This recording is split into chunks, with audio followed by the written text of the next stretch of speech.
Okay, good afternoon, everyone. Thank you for joining us today for what we know will be another incredible conversation with some of Suffolk County's leaders. Our Department of Human Resources, Personnel, and Civil Service is engaged in an ongoing effort to support and nurture a diverse and inclusive workplace and develop Suffolk County as an organization and place where people prefer to live, work, play, learn, and raise families for generations to come. We know that our employees are some of the best in the county, or as I like to say, our rock stars. And our hope is that you get to learn more about each other through this programming and the future employee engagement activities to come. We thank our Personnel Officer, Tom Melito, for his leadership, and are especially grateful to our County Executive, Steve Ballone, for his inspirational vision to make Suffolk County the employer of choice. I am Rita Fernandez. My pronouns are she, her, and I serve the county as the Chief Diversity and Inclusion Officer. The month of May is now recognized as Asian Pacific American Heritage Month, and it's to celebrate Asians and Pacific Islanders in the United States. For some context, Asian Pacific encompasses most of the Asian continent and the Pacific Islands. To name a few: New Guinea, Fiji, Guam, the Hawaiian Islands, French Polynesia. And you can see, because we often get this question, but you can see the full list of islands and all the countries that are included in this particular month, and also get information about the significance of celebrating this month at asianpacificheritage.gov. But I will share the link with you in the chat a little bit later. So let's start our conversation. I'm very excited to introduce you to our colleagues this afternoon. And during the conversation, if you have any questions, you can feel free to put them in the chat, use the Q&A feature. If you want to send any shout outs or kudos to your colleagues, we invite you to do that as well. So this afternoon, it is my pleasure to introduce Tahir Shamim. Tahir is the Suffolk County Human Resources Director. He has over 15 years of diversified human resources experience in complex multinational and public sector organizations. Tahir has worked in Asia, Europe, and America, and served in multiple organizational environments, including for-profit, not-for-profit, and the public sector. He has performed a variety of roles in these multinational organizations. Tahir received a Master in HR and Industrial Labor Relations from Cornell University and an MBA from Lahore University of Management Sciences. Welcome, Tahir. Rita. Our next colleague is Imran Ahmed. Imran Ahmed is Deputy Bureau Chief of the Financial Investigations and Money Laundering Bureau at the Suffolk County District Attorney's Office. Mr. Ahmed received his Juris Doctor from St. John's University School of Law in 2005. From 2005 to 2013, he worked as an Assistant District Attorney in the Bronx DA's office, serving in the Rackets Bureau, where he oversaw long-term investigations involving court-ordered wiretaps, conducted joint task force investigations with various state and federal agencies, and investigated and prosecuted cases involving police officers, elected and appointed officials. From 2013 to 2018, Mr. Ahmed served as special counsel in the Medicaid Fraud Control Unit of the New York State Office of the Attorney General, where he investigated and prosecuted a variety of complex white-collar criminal cases, including Medicaid fraud and money laundering. In 2016, Mr. Ahmed was a recipient of the OAG Louis J. Lefkowitz Memorial Award for outstanding performance by an Assistant Attorney General in the Criminal Division. Welcome, Imran, and thank you. Good afternoon. Thank you. And our final panelist for this afternoon is Dr. Shaheda Iftikhar. She is the Chief Deputy Commissioner of Health at Suffolk County Department of Health Services and is certainly a rock star, especially this year. For over 20 years, Dr. Iftikhar has served in a number of specialized positions in the Department of Health, including Director of Public Health, Acting Division Director of the Division of Patient Care Services, and Director of Infectious Diseases. Under Dr. Iftikhar's direction, several nationally awarded projects were initiated to address public health issues. She is board certified in internal medicine and infectious diseases. Dr. Iftikhar has authored several articles published in peer-reviewed journals and has been the recipient of numerous awards. In 2007 and 2017, she received the Public Health Works Honor Roll Award from New York State Department of Health for her outstanding commitment to public health. And then if I may add, this year in March 2021, Dr. Iftikhar was recognized by our health commissioner, Dr. Pickett, and the county executive for her extraordinary leadership during Women's History Month. So welcome, Dr. Iftikhar. Thank you. Thank you so much for kind introduction. Yes, thank you, everyone. So let's get started with our conversation. And this first question, I'll ask all three of you to share. And let us start with Tahir. So, Tahir, could you take a few minutes and tell us about how you arrived at your current position? Thank you, Rita. I think one of the things which I would like to mention is that all this discussion, maybe I keep on switching a little bit of my hats, which may be interesting for our audience and our colleagues, because being in human resources, you can not only share your own experiences, but also the learnings across multiple streams where you know through observations and through multiple experiences of your colleagues, which can be helpful for the team. As far as my current position is concerned, I think it's interesting to know that I'm probably is the first HR director of the county. Previously, we never had a human resources director position available, and we never had a human resources department in the county. So as this position was advertised, I felt interested. And one of the core reasons of my interest was that that you can make a difference. You can create something from the bottom and which can help the county in the future.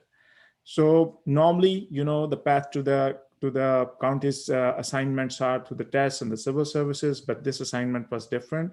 So I was hired like normally in the competitive process of a corporate sector organizations, and you apply and you reach to you get a job or you get that particular assignment.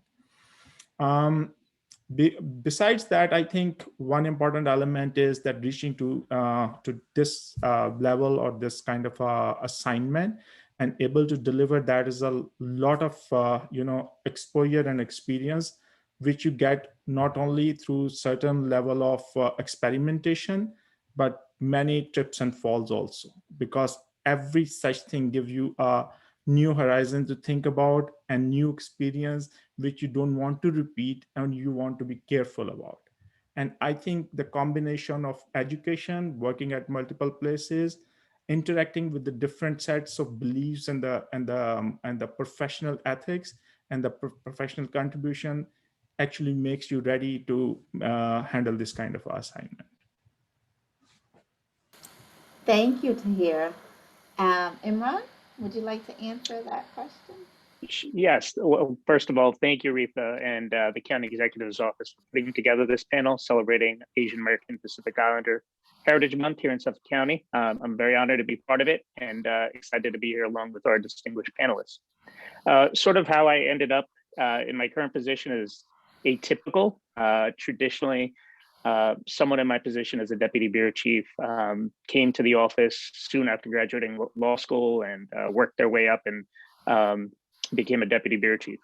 I started my career at the Bronx DA's office right out of law school. I was there for about 9 years. I was in the rackets bureau there. I investigated firearms trafficking, gambling rings, criminal enterprises, and also I investigated and prosecuted police and official misconduct cases as well. I spent about 9 years in the Bronx, learned a lot, and then I had an opportunity to join the New York State Attorney General's office, which I did. I was there for about 5 years as special counsel. And there I primarily spearheaded teams prosecuting complex white collar crimes. And then in 2018, soon after Mr. Cini got elected and he was putting together his team, I almost didn't end up in Suffolk County. Without getting too much into the weeds, soon after the former Attorney General resigned, I had an opportunity to join another New York City District Attorney's office as a Deputy Bureau Chief. Before I accepted that position, I had an opportunity to meet with Mr. Cini. And soon thereafter, when he asked me to join his team, I did so immediately. And was very glad for that opportunity. It was sort of that sliding doors moment that it was the right timing, and I'm very grateful for the opportunity. One thing I will mention about what Tahir said that I found very interesting was sort of about ups and downs and learning. And I really think, and we'll probably talk about it a little bit when we discuss obstacles, but I think really failure can be the greatest teacher. I know for me in my career, it definitely was one of the greatest teachers. Early on in my career, one of my very first jury trials in the Bronx,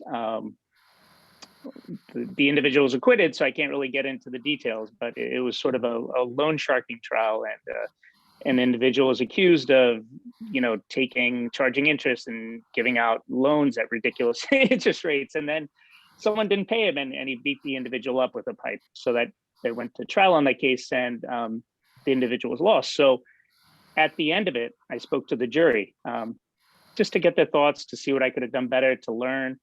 And why they acquitted was a very minor little detail. Something I thought, hey, of course they know that. That's a little detail. I don't need to worry about that. If I can just assume that they know that. And that really was sort of a eye-opening moment for me that said, the little things matter just as much as the big things.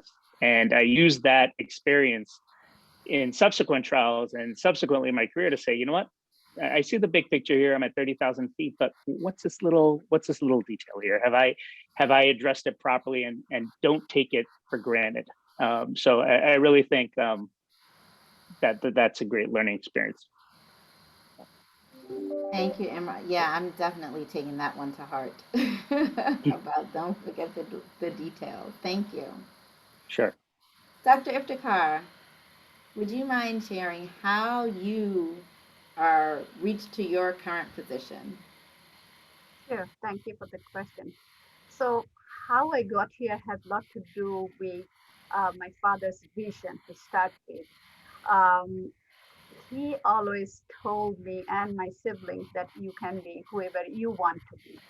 So it's your choice what you want to do. So I think that inspiring um, vision helped me to think what I want to do rather than limiting myself. Can I do this or can I do that? It was like, yeah, it's your choice. You decide what you want to do. So when I completed my residency and fellowship, and I joined a hospital to do the teaching. So I was basically teaching the infectious diseases fellows. My father was a teacher, so I think that's where the teaching part comes from. I loved it. I really like teaching.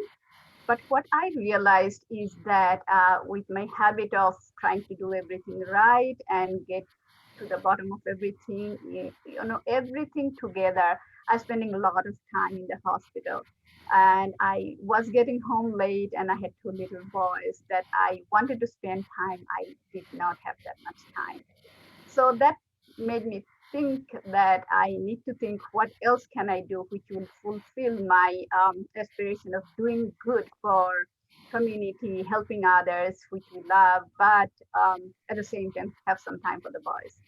So that kind of led me to look at the public part of county job that could really fulfill my desire to help others, and at the same time maybe a little bit of time for home and my boys, which I desperately wanted to really have at that time. And that's how I came to county.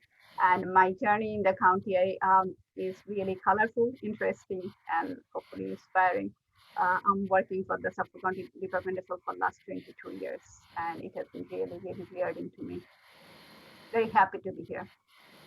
Thank you. And I'm sure we'll hear some of that during some of those stories during this conversation. I find that that particular question has been helpful for our fellow employees that are listening in, because we do have individuals at different points in their career that aspire to leadership positions. So thank you all for sharing that. So now let's talk about obstacles. So the question is, it's almost inevitable that leaders encounter obstacles during their career journey. If you could share with us one obstacle you overcame that taught you a great lesson. So I'll start with Dr. Iftikhar. Sure. So obviously, as you start your journey, everything looks good, and I'm a positive person. Glass is always full for me. That's how I started. But throughout the journey, little things come, and you can look, oh, I didn't think about it, kind of thing, and you kind of stumble a little bit and then pick it up and keep going. But there are times we need a little help from others as well. Just myself was not enough. So I can talk about one instance here in Suffolk County when I was working.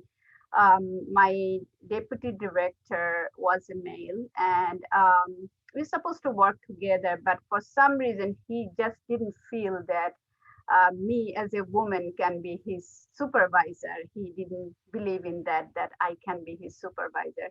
So I tried my best to work with him, kind of bring him along and work together. But he was kind of doing things on his own. And then obviously it comes to me and like, what about, how did it happen or whatever, what are you doing kind of thing. Then I'm like, did you really send that memo? He's like, he did. And he didn't tell me. That kind of thing was happening. So at one point we needed to talk to my supervisor, say, how do we resolve this? Because obviously we need to be on the same team. We are working together. So my supervisor was talking to him and saying that I just want you to understand that Dr. Iftikhar is your supervisor. And he said, no, she's not. So I was like, okay. So my supervisor said second time, I want you to understand that she is your supervisor. And he goes, no, she's not. So that was like to me, wow. So somebody cannot really take me as a supervisor at all. In his mind, I cannot be his supervisor, no matter who says what. So I think at that point, the help came from my supervisor saying that you need to understand this is where we are. She's your supervisor. And if you cannot take it, then I really don't have a place for you here. He was that direct, telling him that you need to work together and you have to find common grounds. So that kind of, for me, it was a learning experience. Before that, as I said, my journey was really nice, and I really didn't bump to anything like that, that somebody cannot really take me as a supervisor, probably just because of where I came from, how I look, or how I talk, or whatever. He just couldn't take it that I could be a supervisor, and that was an eye opener for me. And I learned something, and I needed to be really like watch out, kind of, and see what other people may or may not think about me, and reach out to them. I felt that a lot of times it's like fear of unknown. You don't know me, you don't know my culture, you don't know my background. So that is what I think is at times leads to not believing, like what he was saying, that I don't have, or why I cannot be the supervisor. If you knew where I come from, what I have achieved, what I have known, or my career details, maybe that would have been helpful. So I kind of learned that, and in next steps, I try to do that more proactively, that people get to know exactly who I am, where I'm coming from, and what my experiences have been, and why am I where I am today. That just didn't happen. There was reasons for that. So that was my experience. Yes, thank you for sharing that. To hear you're coming off mute. Did you want to comment? Because I thought that was a wonderful share.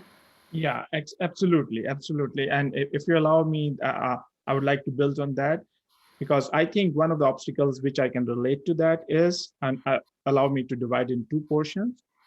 One is like, which as a human resources professional and in on my own personal experience, is the stereotyping. So stereotyping is one of the things which I have observed in the organizations, based on like all that human psychology. And we all are human beings. We have our limitations. We observe something, and normally we start copy pasting on everything else without even realizing, without even going into deep into that, that, okay, this can be one exclusive case which I have positive or negative, which I have observed. But we have the tendency that we create a horn or halo effect on that. Everything is good or everything is bad in relation to that particular observation. So I think one of the things which we have seen in the corporate environment, public sector, not for profit, everywhere I've observed it, that normally people tend to do the stereotyping. Yes, one bad experience, and now I can copy paste everywhere. And that I have observed and experienced myself also. This particular assignment is not for your type of a person. That may be good for somebody else, but there is no reasoning behind it. And then there is a way to overcome that one also. I think it's engaging in the engagement oriented negotiations, a little discussion, putting your point across that why you think that assignment can be good for you, and then working hard, delivering, contributing. And I think then you can have attempts at least to undo that stereotyping in certain cases. But with that, I think another obstacle which I have observed, with me and with many other, through other experiences in the human resources, is your internal obstacles and your internal belief system, what you believe is true for yourself, environment, and in the working environment also. That many times I have observed that we put limits for ourselves. We don't do enough experimentation. As my colleagues Dr. Iftikhar and Imran has shared, that experimentation is very important, because every day with the passage of time, yesterday my needs were different, internal, external, professional, personal needs were different. Today, those are different. Tomorrow, then can be entirely different. So if I don't experiment, or if we don't experiment and we don't try in the professional environment that what is good for us, that may not like keep on changing and may not reap the good results for us and for the organization.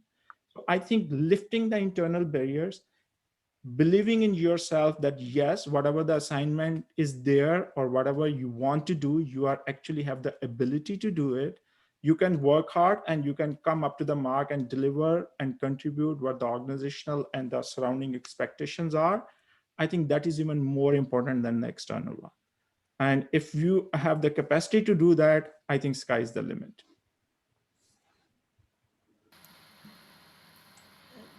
Tahir, that was beautifully said, and thank you for sharing also and providing those words of inspiration. And Dr. Iftikhar, from your share, I heard and I know that it is important to have the support of your leadership, your supervisor. So your supervisor helped you to get through that obstacle.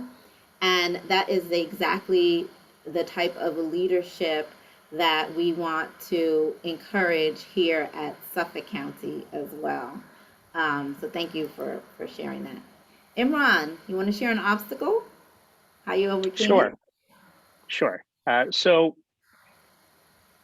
I think one of the challenges in moving around from prosecutor's office to prosecutor's office, as I did, this is the third prosecutor's office I've worked for, is sort of starting over. And Tahir brought up, internal obstacles and external obstacles. So it's an internal obstacle can say, you know what, I'm comfortable somewhere I don't want to go. I'm everyone knows me here. The judges all like me. The defense bar trusts me. I'm doing well. The easy thing to do is stay. And I think sometimes to get out of our comfort zone and take that leap forward can really reinvigorate somebody and take that next step without saying, hey, you know what, I'm not going to go because it's an obstacle. So I think once we let go of those sort of mental barriers, I think it really helps propel us forward. And that can be both ways. Sometimes leaving can be the easy thing and saying, you know what, staying somewhere can be tough and I don't want to rough it out. I'd rather get away when it's easy to flee the ship. So I think it goes both ways. So it's really interesting that Tahir brought that up. And Dr. Iftikhar, thank you for sharing your story. It's really inspiring in terms of what you went through. One obstacle that I'll sort of point out is, luckily, I've been blessed that every single organization I've been a part of has been very inclusive, whether it was the Bronx DA's office, the New York State Attorney General's office, and most certainly the Suffolk County District Attorney's office have been very inclusive organizations that are very welcoming and understanding. However, when I was with the Attorney General's office, I had the opportunity to go to a lot of different courtrooms in a lot of different counties in the state. And one thing you'll find is sort of getting over the stereotyping of what, someone who looks like me and what my name is, and sort of presumptions they make from the get-go, whether it's this person will be soft-spoken or this person might not be articulate, whatever it may be. Getting over that sort of barrier and those preconceived notions, it was sort of eye-opening for me. Being in a bubble in the Bronx, I was in a very sort of insular sort of area. Everyone knew each other. It was very diverse. But then going other places, it wasn't that way. And it's sort of what I learned is really the way you overcome it is one through integrity, never giving up who you are and being true to your values and being ethical in your dealings with everyone. And two, being competent and over-prepared. Whenever I went somewhere new, I wanted to be the one that made sure I looked over every last detail and I was the one who was over-prepared to let them know I was competent. And then, to also be assertive. If someone was, not addressing me with respect or being very aggressive, I had to be assertive and, let them know that that wasn't acceptable and wasn't right. I truly believe there's a saying, you get more flies with honey than vinegar, but occasionally, you have to be tough. And I think that was sort of a challenge and an obstacle. Which was really helpful because it also allowed me to gain a different perspective in terms of the areas I was going into. If I was trying a case there, or if I was picking a jury there, to sort of understand what backgrounds people were exposed to or what they went through, it helped me become a better lawyer so I could relate to them. So it was definitely a two-way street. And I think it really helped me become not only a better prosecutor, but a better person as well. Thank you. And I just want to hold some space for something that you mentioned, Imran, that if in my role as diversity officer and our department's vision of becoming an employer of choice, to say that the feeling of that you need to be over prepared to address any sort of misperceptions that people may have of you just based on what you look like is it can weigh heavily on someone if you feel that you have to do that every single time. And I just wanted to put that hold space for that because it's a lot. It's a lot. So thank you for sharing that. And attendees, if you have any questions or want to share any comments, please, like I said, feel free to put them in the chat. You can put it to all panelists or all panelists and attendees, and we'll add them to the conversation to make this be more enriched for you. So, okay, so let's talk about, so we talked about obstacles. Let's talk about something that is great for you. So what do you consider your greatest accomplishment as a leader in government? And whoever wants to go first can go. I can go. So, um, my accomplishments, I think, is really limitless, or like you can say a lot, because of who I am in my profession. So, I'm a physician. So, my job is really to help others, and my background is infectious diseases. So, combination of both, I think, helped me to do a lot of things that the county residents needed and can benefit from. For example, when I was acting as the director of patient care services, I just want to elaborate a little bit so that you understand what does it mean, patient care services. So the patient care services, I was in charge of operating 10 different health centers where we provided uh, care for patients. So we had about 60,000 patients that we took care of, and we had 14 different programs that we really provided services through to the county residents. So obviously, I had the opportunity to do and help people. So every decision I made had impact on somebody's life, and sometimes probably saved one. So that is right. We think that way, that what I did has lot is rewarding. It's rewarding, and every single day I felt that way, that I have given the opportunity to do something and I did it, and this is like really priceless. It's just I can't describe it how fulfilling it was. So that's patient care part of it, when you are making a decision on somebody's disease and at times life. And then from public health. So public health is, again, it's patients, kind of patient, but it's a lot of them, right? The whole community. So that one comes in different forms. So if you have an exposure, you had a measles disease exposure, so you need to make sure who got exposed, what do we do for them, how do we limit this transmission and contain it. It's an experience that, when you have it, you kind of go through it, but later you say, "You, thank God I did all of those," and then you can see really what you did. A lot of times, I think people don't realize what we do behind the scene. For example, if you travel, let's say you took a flight from California to New York, you travel, you thought everything is fine, right? 2 days later, you get a phone call, a letter from us saying that you sit on that chair, but 2 seats away from you or somebody who had this. So this is what you need to do now to protect yourself. You had no idea. You didn't even know, right? You didn't know who we are. But all of a sudden, we're here, we're protecting you. So that's the kind of job we do. And it is very rewarding. And county residents, sometimes they know, sometimes they don't know, but we protect them. The COVID is our obviously the biggest thing that we talk about, like how we started with 1 or 2 cases and we tried to talk to whoever was exposed to them, then it became such a big operation. And in our job, what we did every single day, there was no night and day at that time. There was no weekend or holiday for us for last 1.5 year. And I'm not alone. With me was, hundreds and hundreds of people that worked, and each one of them did their job sincerely, truthfully, and that's what led to really where we are today. And you can't really, think of anything else that fulfillment-wise, that what you contributed and how you feel about it. This is priceless.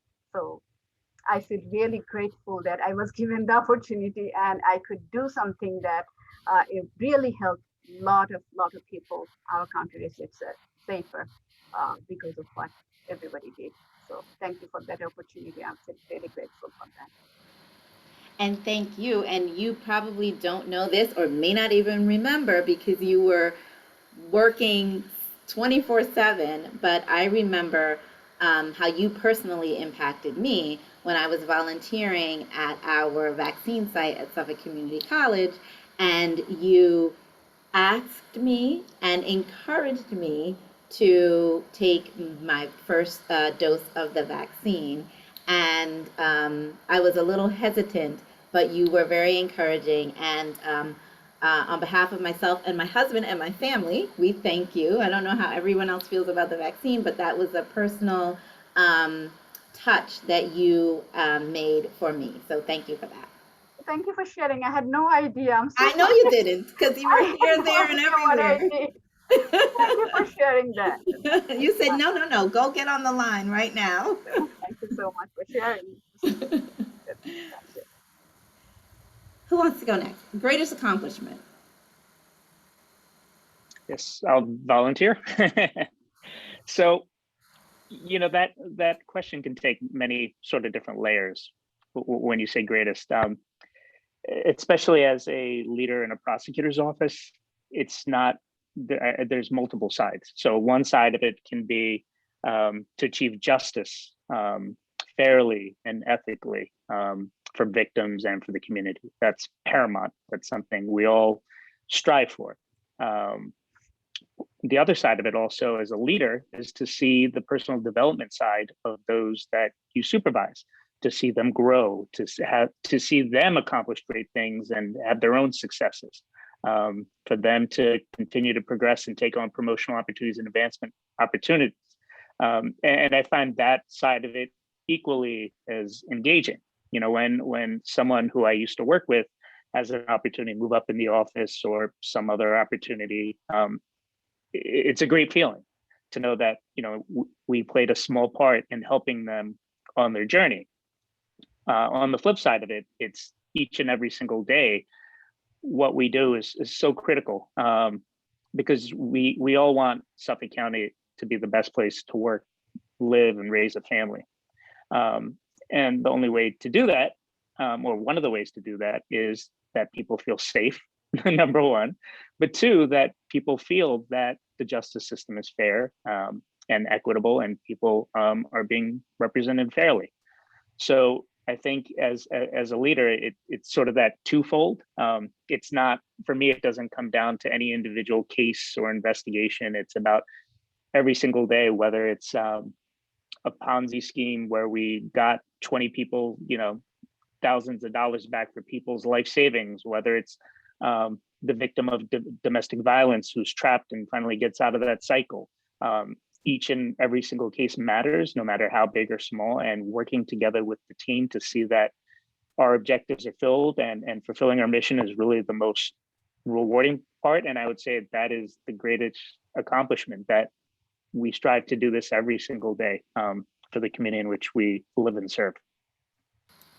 I love it. I mean, this is so inspiring for me because, beyond your titles and what you do, you're sharing like the impact that you're having on Suffolk County residents. So thank you for answering the question in the way that you did, Imran. I appreciate it. Tahir. Yeah, thank you, Rita. I think one of the important one word or two words is the capacity building. And I'll say the capacity building from the leader in any environment, and specifically in the government. And if I try to relate it to the human resources function, I think the depiction of the human resources in the government sector and the public sector is very important, because many a times those are misinterpreted, or maybe we are using the old model or the version of the same thing, whereas we have the better versions available, or the up-to-date or most modernized versions available, which can be utilized to enhance the capacity. And when I say the capacity, it's not only the human resources or the people, which is the most important one. Showing them, coaching them that, okay, how they can enhance their level of contribution and how they can increase their capacities, intellectual capacities, and the way they can perform their work in all dimensions. That is very important. But with that, the capacity in any kind of a context, for example, processes. So we are right now working in that kind of a situation. Can we enhance the capacity for our processes? And yes, we know that we can, and slowly and gradually we are moving in that direction. Similarly, another one is, if we are saying other than the processes in the systems or in the IT, or as we are doing the ERP Workday and the UKG implementation, that is an example of the capacity building also. The same ratio of like input versus output, how we can increase the input, like reduce the input with the maximizing the output of the same thing. So I'll say capacity building in all dimension and attempt to do it and giving the opportunity to do it is the biggest thing which I consider as an accomplishment. And it's a never ending thing. It's a kind of a Kaizen, as we say in the Japanese organization, the continuous improvement. With every step, you take a next leap to keep on improving on that, whether it's the minutest one, may not be even observable, but if you keep doing it slowly and gradually, you can see a huge impact on that. So people, processes, projects, the systems, everything inclusive, I think that is a great opportunity to improve.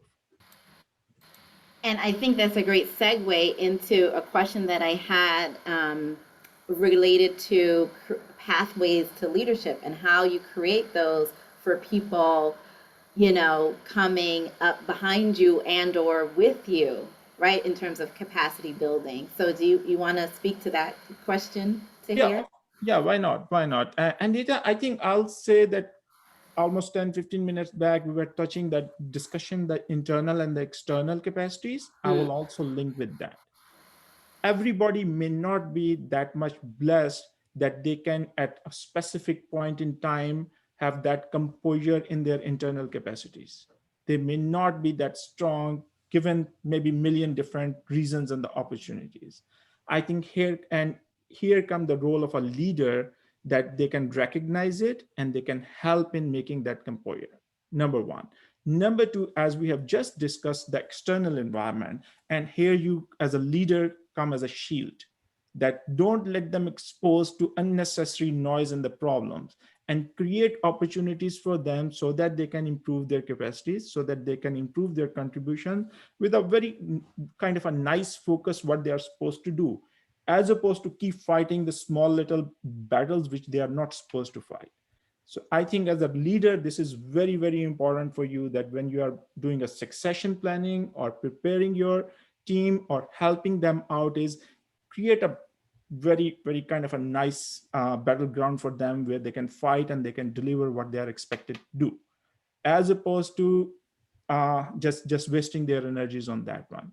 And then slowly, when they are given these opportunities and you are a leader, you can help them in building their and overcoming their internal rooms for improvement or the weaknesses, and they can build their internal composure and they are ready for the next level of leadership. Thank you, Tahir. And Imran, you touched on it too in the greatest accomplishment conversation about basically what I consider creating other leaders. So you want to talk more about that and Sure. how do you do it? Because there's other leaders listening that can probably take some guidance and inspiration from you. So I'd suggest that three things are key: mentoring, empathy, and support. Number one is mentoring. As a leader, you really have a chance to make an impact on others, whether they're very experienced or just starting off from the gates. And making yourself available and giving your time to someone can mean a lot, especially if someone comes from an underserved community, and they may look to you as, say, you know what, this person's a first generation immigrant, this person didn't grow up in this country, and this person made it, and you're a resource for them to talk to. And it's very beneficial and helpful, and to let them know your challenges, your obstacles, what you did. But just as a whole, that goes for anybody, to be that mentor for someone starting off, to expose them to, maybe you're in a different area that they're not interested in, so be it. It's you can share your experiences and that will help that person. As far as fostering new leaders, I think what's important is support. The people you work with have to feel supported, number one, that you're there for them and that you'll have their back, and you'll work with them to, make sure they are prepared and have all the resources they need to be able to succeed at their task. And then two, the third thing I mentioned is empathy. I think we all just need to take a listen to people. It's become harder, I know, with the pandemic, especially the past year. We've lost sort of that human connectivity on many levels, but just to sit down with someone and listen to them and give them time so they can express whatever their concerns or frustrations are. I think that helps a lot, because a lot of times people don't want to speak out because they're afraid of what their leaders or supervisors or bosses will think of them, and that they'll form judgments about them. So I think it's important to just always put yourself in their shoes and how you would feel if they had to have that conversation with you. And I try to do that, to try to empathize with them, to treat them as I would want to be treated myself. So that's sort of my sort of philosophy. I love it. Mentoring, empathy, and support. That's something we all can remember. I love the threes, right? There's something about threes that just work. Mentoring, empathy, and support. Thank you, Imran. Dr. Iftikhar, how are you creating a pathway for the future leaders? So I'll start with like how I did it myself, so that might inspire others. Sometimes I think you have to think that yes, everybody has difficulties in life, and then if you take it as like, oh, this is difficult, I can't do it. That's one way of thinking. Other way of thinking is like, okay, it is difficult. Can I really look at it and turn it to something different?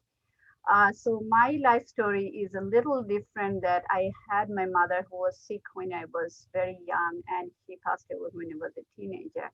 So childhood was difficult. So I had to really be the household like manager, for lack of a better term, when I was like 10 years, 11 years old.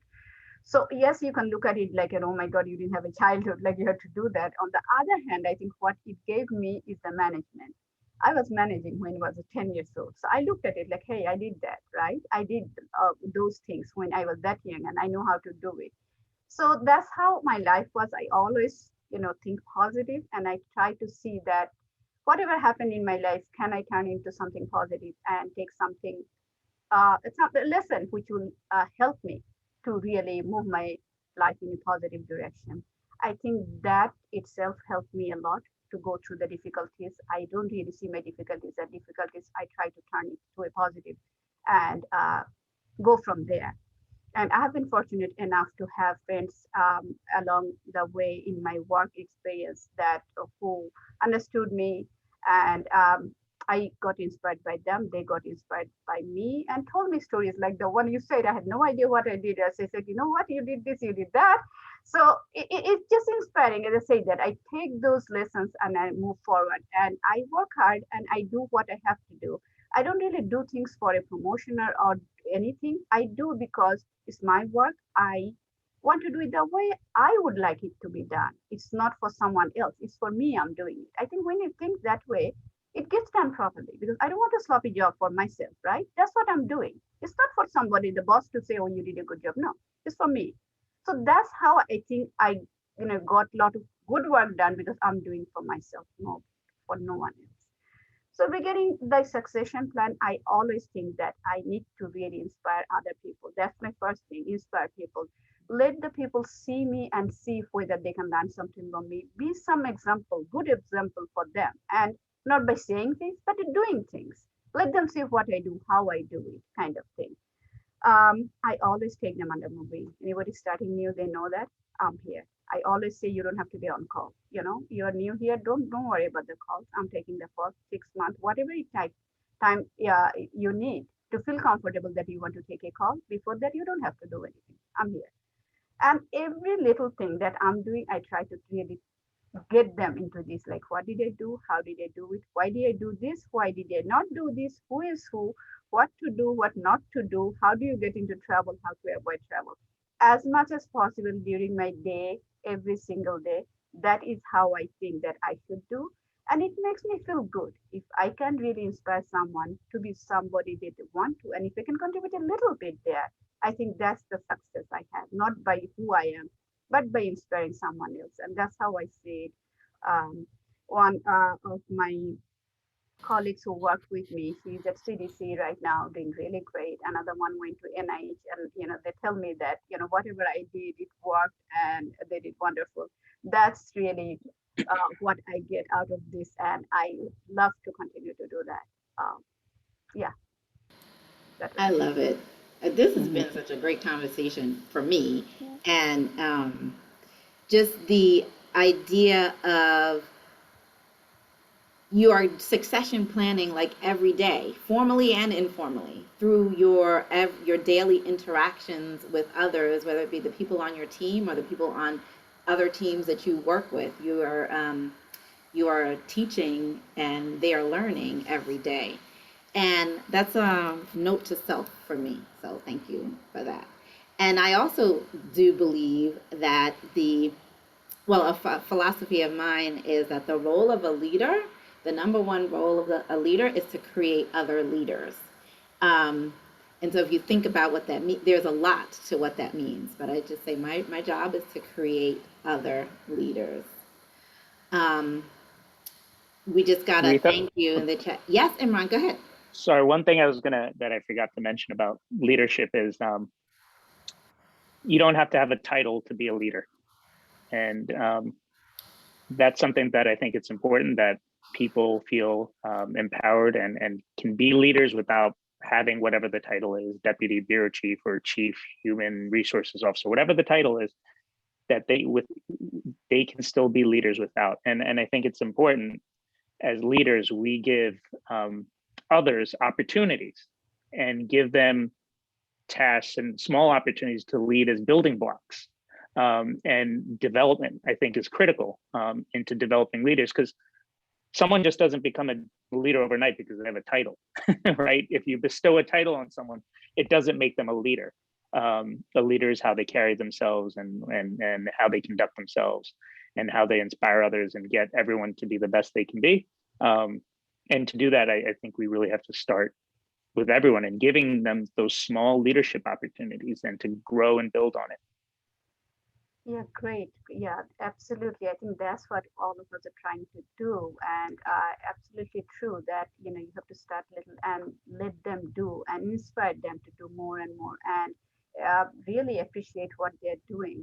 I think that's how they get inspired and they do better, and then that's where you succeed as a leader. Absolutely. Thank you for sharing that. Yeah. And I would like to add that these opportunities, these are very, very important, that it needs to be, we need to be fearless sometime. It's like sometimes we become as leaders fearful that our colleagues or the team may fail.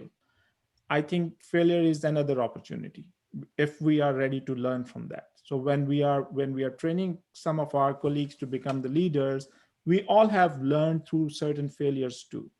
I think it's the right that they experiment, they try, we give them the opportunity, and we stand at a little distance with their help ready for them. So if they fail, we are there. We'll not let them fall. It's not that the system is going to crumble. We are there. We will take care of that. As Dr. Shada has mentioned that, okay, I'm there. I'll take a call, but let them try. Let them try. If they fail, we'll take care of it one more time and let them learn. But we need, it's important that we help them in learning, not only for them, but for our rest of the team also. And I think with that, we can slowly and gradually develop more than one leader. Absolutely. So grateful to have all of you in your roles in leadership in the county. And we have 5 more minutes. And so that's my last question, which I've been saying it's sort of selfish because, like I mentioned in the beginning, we have a vision to become the employer of choice. And all of us in the Department of Human Resources is, we've truly embraced that vision, and everything that we're doing is sort of building up to that. But how do you envision us becoming that? Anyone can share first. Oh, I guess I'll start if that's okay. Yes, help me, Imran, help me. So I think number one is diversity. So it's something I take part in. I'm on the hiring committee here at the district attorney's office. And something that I'm very, very proud of is that Mr. Sini has hired 2 full classes the last 2 falls. Those were the first 2 under his administration of new law students out of law school and recently out of school. And they are the most diverse classes in the history of the county over multiple administrations and decades.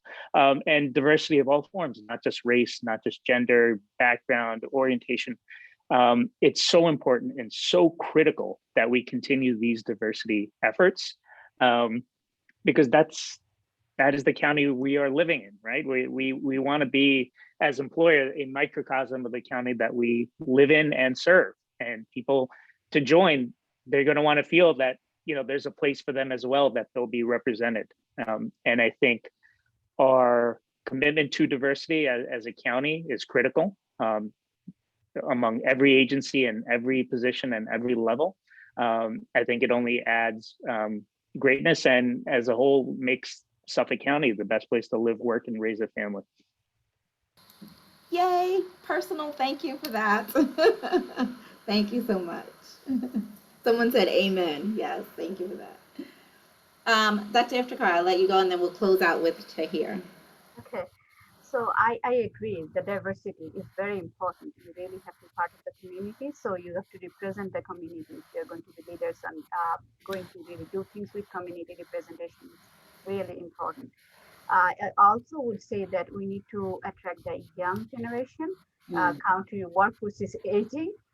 So that is one thing we need to really pay attention, that we really need to get young generation, and with advancement in technology and everything what we are doing already, but that has to advance simultaneously with young generation.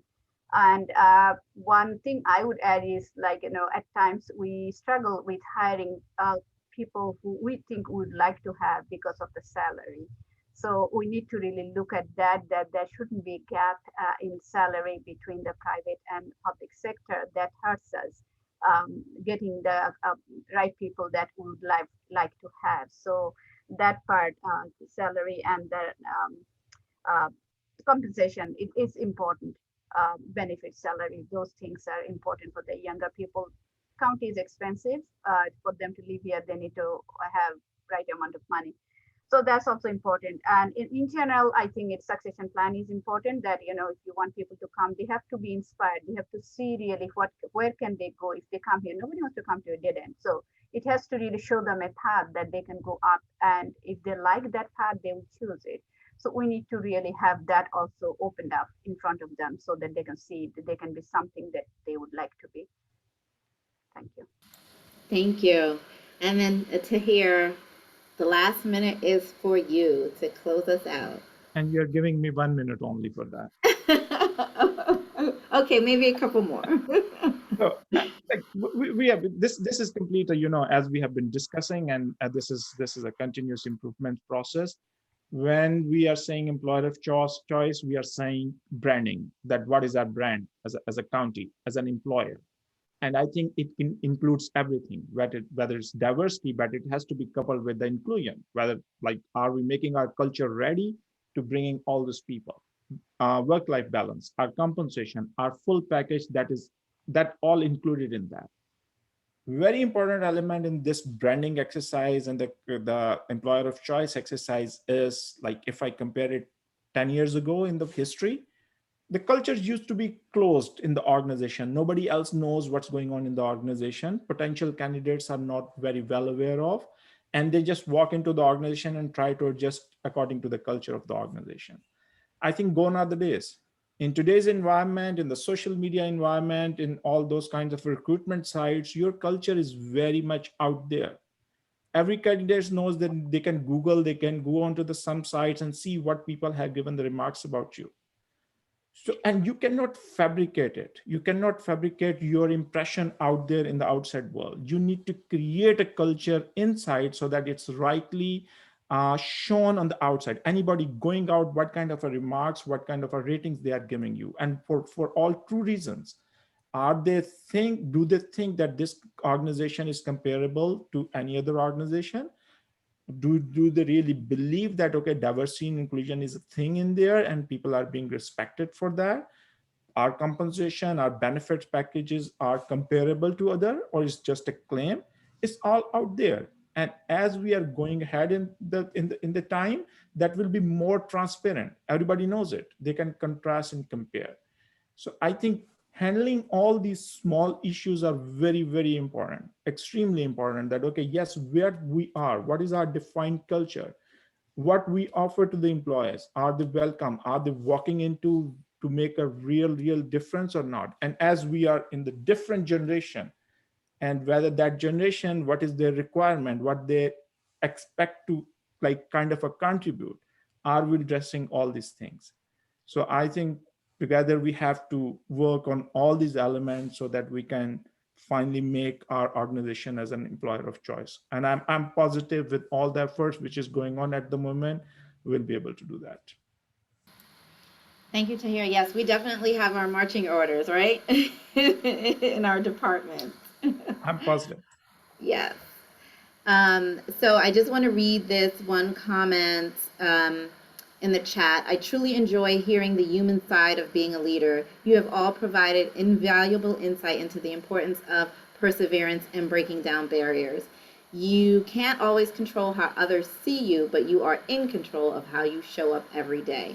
I too have experienced this and used it to motivate me. So that was from one of our attendees, and I think that was a perfect closing. I couldn't have said it any better myself, but I do want to thank you all personally for participating, sharing your stories, being a source of inspiration. And I want to thank everyone that was able to join in for joining in on this leadership talk. Like I said earlier, it is recorded and we will post them on the county intranet so that you can share with your teams or you can rewatch. So thank you all and have a great day. Thank you, Rita. Thank you, everyone. Thank you. Take care.